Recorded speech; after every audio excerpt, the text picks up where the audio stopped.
Okay, well, thank you, Jessica, and good morning, everyone.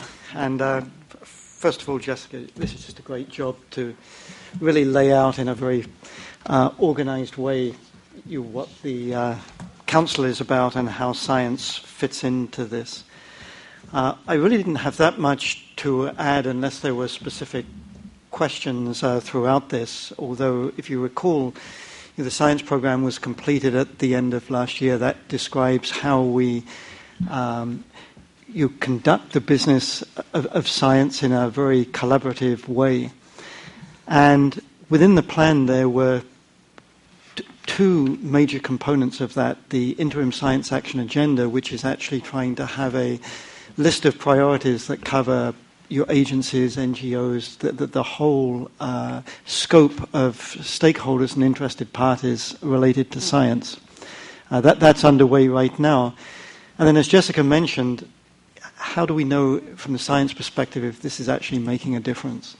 And so the state of Bay Delta science, which, yes, that's going to be done every 4 years as a full revamp, but there's also going to be a way of updating. So as new knowledge becomes available, we've given a lot of thought about how that gets out there, how it's on a web page, how it's accessible so that folks can see that. So those are the major parts, and I certainly you could go through. I think if you look at the way Jessica's put this together, it's pretty evident where science is involved, what some of the big science action items are for the next few months. I would also just add one caution. This is really the best effort of the Stewardship Council staff to understand what's expected and to set priorities. But as Jessica also mentioned, we are in crisis here right now, and things are literally changing by the week. And so we fully anticipate that the council is likely to be asked to get engaged in some additional activities that we're not fully aware of. So in putting together this plan, we did give some thought to maintaining some capacity and flexibility. So if we're asked to take on big issues, that we're a small agency, we're nimble, we're flexible, and we can jump on things perhaps faster than our larger sister agencies could do. Great point. So I don't know if there's specific questions about in the lead scientist report. I'll talk about some of the big activities that we've got coming up. But is there anything else you'd like me to cover, Jessica? I think that's it. I just wanted to make staff available in case there were any detailed questions. But like I said, this template is really a tool that I plan to use to keep us on track and to keep you updated. Jessica, Peter, thank you very much. I am fully supportive of this effort and appreciate the way you have distilled things down to some high priority items. Again, as a reminder to the council, this is an update and not an invitation to adjust, tweak, or major overhaul. And with that, Councilmember Eisenberg, did you have a comment?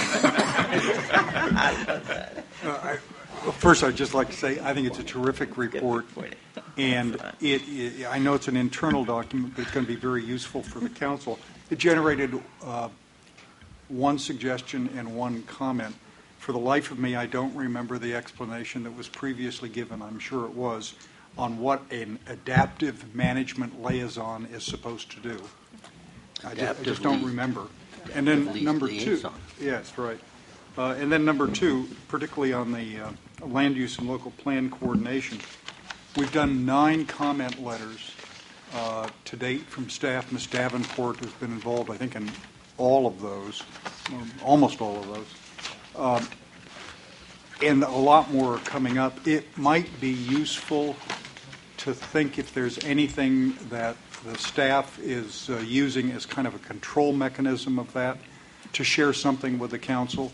I mean, I just have to work hard to remember which counties are currently updating their general plan and which have just completed them, what cities are, you must have something like that. That would be very useful as a supplement in one of the future reports. Yeah, we actually have an internal tracking system, and we discuss it weekly at our executive team meetings, and I'm happy to share that with you. And it includes exactly what you just mentioned, the dates of county general plan updates and others. And then I've let Peter, he'd probably do a better job of explaining the adaptive management liaison. These are our new positions under the new fiscal year budget, and I think at least primarily they're very useful as we proceed with ensuring Delta Plan consistency, as we are able to then deploy this new staff to work with local and state agencies to ensure that they are developing adaptive management components of their covered actions consistent with the Delta Plan. So, Peter, I don't know if you have something to add to that. Yeah, perhaps I'll just add a little to that, and I see Dr. Norgard from the Independent Science Board is here in the audience. So just to give a little history about how those suggestion for those positions came about, because it was actually discussed quite a lot in the planning for the Delta Science Plan. So when the Independent Science Board started looking at their role of adaptive management, and they're on this 4-year rolling cycle of reviewing adaptive management programs in the Delta, Marina Brand on our staff started listing the various adaptive management programs which were out there, and I think she got to 29 and then stopped. And so adaptive management is being used a lot by different agencies. In some cases, it's a multiple interagency collaborative effort. In other cases, it's a particular agency. There's different scales of adaptive management going on. And so part of this was to, if we're a service agency, we're there to help, was to have people that would understand what was going on adaptive management and make the right connections. And I won't repeat what the ISB had in their reports, but if you're a scientist working on adaptive management in a particular agency with a mission objective, that adaptive management is likely to be very, very focused on the outcomes, the desired outcomes related to that program. But of course, there's likely to be knock-on effects that go right across the Delta and probably the Bay Delta system as a whole. So part of these positions, the idea was to have the capacity and to build the knowledge of what was going on, so that could be passed across different programs and different activities and help with coordination. Since then, there's a much broader dialogue going on system-wide adaptive management and how that's actually going to be put in place. But we see these positions as being instrumental in being able to track activities, get people connected, tell people where the best information is, and essentially who's doing what.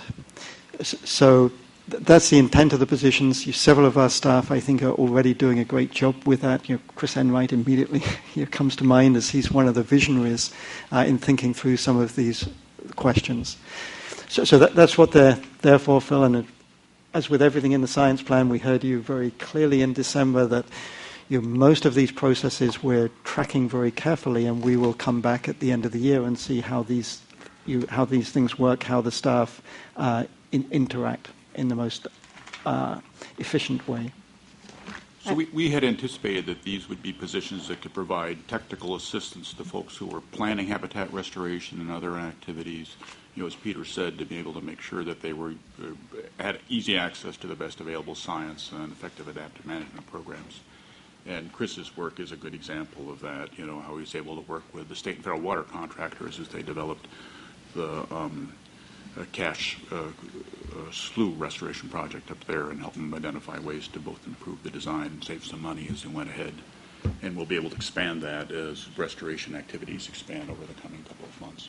I think the charge for these liaisons is really that they are responsible for the practical application of adaptive management as it relates to these projects. So we've taken what the law told us to do in the Delta Plan, which is to ensure that there was an adaptive management mechanism for these projects, and figuring out, well, how do we offer the staff expertise so that that becomes understandable and applicable?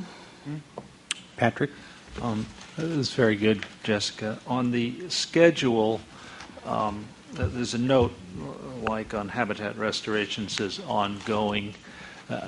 Does that ongoing apply to 2014 and I assume beyond? my thought is that when you update this next time, which may be at the end of this year, is that right? Well, we'll be doing an annual report, which will include this information at the end of the year. But the next one would be in time for 2015, or a year from now. Well, I think we will revisit the establishment of 2015 priorities. So there would probably be a newer version or an updated version of the spreadsheet then, yes. All I was interested in was where there might be a date out in the future that is fairly certain, or is at least a goal. So on the levy work, for instance, and others are continuing clearly, right? Right. The implementation committee work will continue indefinitely. But where there is an outdate, so we know that while this is the work plan and the schedule for the council for 2014, we're really aiming towards this date in 2015 or whenever it's relevant. Got you. Yeah. Yep. Other comments or questions? Very good. Okay. Well, thank you, and that concludes my executive officer's report. Thank you. The next